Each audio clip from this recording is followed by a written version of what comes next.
नमस्ते दोस्तों, मैं हूं रामजी तिवारी और आप देख रहे हैं संकल्प का यूट्यूब चैनल और आपका पसंदीदा कार्यक्रम किताबों की दुनिया लेकर मैं फिर से हाजिर हूं। दोस्तों, आज हम लोग जिस किताब का जिक्र कर रहे हैं वो किताब हम लोगों के समाज की एक ऐसी कुरीत पे या कहें तो एक ऐसी धारणा पे केंद्रित है जो हम सब लोग समाज का हिस्सा होने के नाते जिससे परिचित हैं और जिसके बारे में कहीं ना कहीं हम लोग थोड़ा बहुत ज़रूर जानते हैं। जी हाँ, मैं थर्ड जेंडर की बात कर रहा हूँ, जिसे हम लोगों की यहाँ की स्थानीय भाषा में हिजड़ा भी जिन लोगों को कहा जाता है। उन लोगों के जीवन पे एक किताब आई है और वो किताब लिखने वाले भी हैं जो लक्ष्मी नारायण त्रिपाठी, और किताब का नाम है मैं हिजड़ा मैं लक्ष्मी। ये किताब वाणी प्रकाशन से आई थी 2015 में और उसके बाद से ही चर्चित रही थी।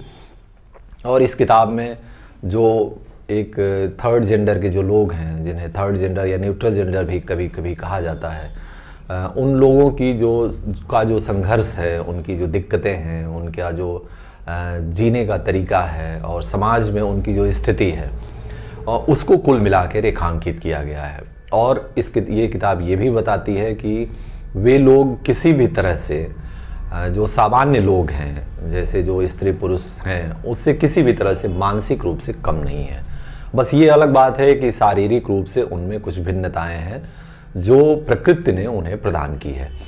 और ये किताब लक्ष्मी नारायण त्रिपाठी की जो एक तरह से कहिए तो आप बीती है, आत्मकथा तो नहीं कह सकते उतना, थोड़ा उनका संघर्ष है इसमें और भी बहुत सारी चीज़ें हैं। और उस बहाने से, अपने बहाने से उन्होंने जो थर्ड जेंडर के लोगों की स्थिति है उसका खास करके रेखांकन किया है और अपने संघर्ष को भी उन्होंने बताया है कि किस तरह से वो इन तमाम परिस्थितियों में पार पाते हैं और कैसे वो आगे बढ़ते हैं। शुरुआत किताब की होती है कि वो एक सामान्य बालक के रूप में जन्म लेते हैं और मुंबई में, ठाणे में उनका जन्म होता है, लेकिन वो रहने वाले हैं यहीं पूर्वी उत्तर प्रदेश में, देवरिया गोरखपुर के पास के, और वहाँ पे जन्म होता है। और धीरे धीरे जब वो बढ़ने लगते हैं तो उनको महसूस होता है कि वो बच्चों जैसे, लड़कों जैसे नहीं हैं और उनमें कुछ ऐसी चीज़ है जो लड़कियों की तरह से व्यवहार है उनका।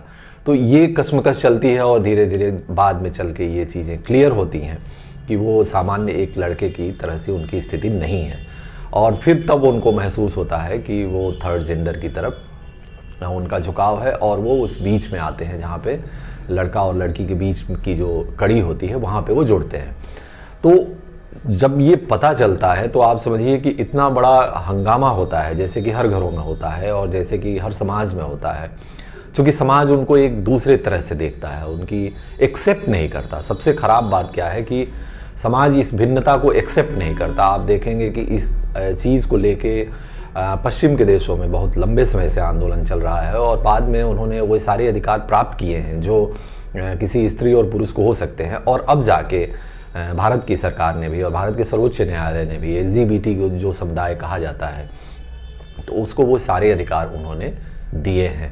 तो लेकिन इस चीज़ के होते हुए भी समाज में एक धारणा तो है, और वो धारणा ये है कि उनको एक हे दृष्टि से, एक फब्तियाँ कसने वाली दृष्टि से, एक नीचे की तरह से और एक उपेक्षित तरह से कहिए कि उनको एक ऐसे समुदाय के रूप में ट्रीट किया जाता है जो समाज में, जिनके लिए कोई जगह नहीं है, कोई स्पेस नहीं है। परिवार जगह नहीं देता, आसपास के लोग जगह नहीं देते, लोग उल्टा सीधा बोलते हैं, आपका समाज उस तरह से रिएक्ट करता है। कहीं आप काम करने जाएंगे तो वो जो वर्किंग प्लेस है वहाँ पे आपके लिए जगह नहीं है, माहौल नहीं है, और कुल मिला के वो आदमी जो है एक तरह से अलग थलग पड़ जाता है और उसकी फिर एक अपनी दुनिया हो जाती है।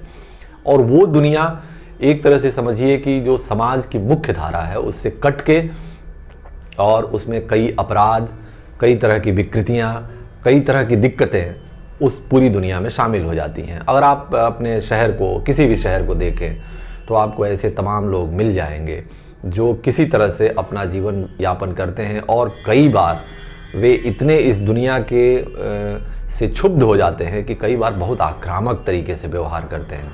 और उनका जो व्यवहार होता है समाज के प्रति, वो जो उनको प्रेम नहीं मिला होता है, बल्कि तो उस घृणा को ही वो वापस समाज को लौटाते हैं। तो ये सारी चीज़ें जो है वो इस किताब में दर्ज हैं कि लक्ष्मी नारायण त्रिपाठी कैसे बढ़ते हैं, फिर उसके बाद कैसे वो आगे अपना नाम लक्ष्मी रखते हैं, कैसे उस कम्युनिटी में चले जाते हैं और वहाँ पे वो संघर्ष चलता है। पहले बार बाला के रूप में वो काम करते हैं मुंबई में, और फिर उसके बाद एक अपना उनको लगता है कि ये जो जीवन है वो ठीक नहीं है क्योंकि बहुत सारी दिक्कतें हैं उसमें। वहाँ से एक वो अपना एनजीओ स्थापित करते हैं। फिर वो एनजीओ उसका प्रतिनिधित्व विदेश में जब होना होता है तो वो जाते हैं, अमेरिका जाते हैं, यूरोप जाते हैं, संयुक्त राष्ट्र संघ में जाते हैं और बहुत सारे मंचों पे अपनी बात कहते हैं। और भारत के जो टेलीविज़न के जो बहुत सारे मंच हैं जिसमें सच का सामना और बिग बॉस जैसे मंच पे जाते हैं, तो वो एक तरह से वो सारा चीज़ अचीव करते हैं जो एक कोई सामान्य स्त्री या पुरुष कर सकता है। और वो ये दिखाते हैं कि वो मानसिक रूप से किसी भी तरह से किसी भी स्त्री से, किसी भी पुरुष से वो कमतर नहीं है, अलग नहीं है। बस ये ज़रूर है कि वो शारीरिक रूप से भिन्न है। तो वो उस रिकॉग्निशन के लिए लड़ाई में भी साथ होते हैं और वो उसका परिणाम बाद में भारत में भी आता है कि उस पूरे समुदाय को एक्सेप्ट करता है सुप्रीम कोर्ट और सरकार भी उसे मान्यता देती है, हमारा कानून उसे स्वीकार करता है। ये अलग बात है कि कानून स्वीकार करने के बाद भी जो समाज की स्थिति है कुल मिला के अभी भी आप कहें तो थोड़ा अगर अर्बन सोसाइटी है उसमें थोड़ा एक्सेप्टेंस है भी और लोग कई चीज़ों को समझ भी रहे हैं, लेकिन जो ग्रामीण समाज है, जो सेमी अर्बन समाज है, जो कस्बाई समाज है, जो एक कस्बाई समाज की मनोवृत्ति है वो उसे एक्सेप्ट नहीं करती, आज भी एक्सेप्ट नहीं करती। ये बहुत दुख की बात है। लेकिन ये किताब आपको उन तमाम स्याह कोनों में लेके जाएगी जो हमारे ही समाज का हिस्सा है और जिसे हमने ही किसी न किसी तरह से अपने से काट के अलग कर दिया है, जिनका उपयोग हम कर सकते थे, जिनको हमने कहीं ना कहीं अलग फेंक दिया है। तो वो दोनों तरह से घातक है कि एक तो हम हमारे समाज का हिस्सा नहीं होने की वजह से उनका उपयोग नहीं हो पा रहा है, और जब हमने उन्हें अलग किया तो वो बदले में समाज को प्रेम नहीं लौटाते हैं, बदले में वो समाज को जो हमने घृणा दी है वही घृणा कई बार हमें वे वापस लौटाते हैं। तो आप देखते हैं कि कई बार उनका हिंसक और आक्रामक व्यवहार भी हमें सामने दिखाई देता है। तो कुल मिला के ये किताब वाणी प्रकाशन से आई है, बहुत अच्छी किताब है और इसमें उस पूरे संघर्ष की दास्तान जो है वो दर्ज है। मोटी किताब नहीं है, बहुत पतली किताब है। 2015 में आई थी, तभी से चर्चित है। आज भी कई एक प्लेटफॉर्म पे इसकी चर्चा होती है। तो इस किताब को अगर आपको समय मिले तो इस किताब से ज़रूर गुजरना चाहिए। इस किताब का नाम है मैं हिजड़ा मैं लक्ष्मी, लक्ष्मी नारायण त्रिपाठी जिन्होंने ये किताब है उनका फ्लैप पे चित्र भी इसमें प्रकाशित है।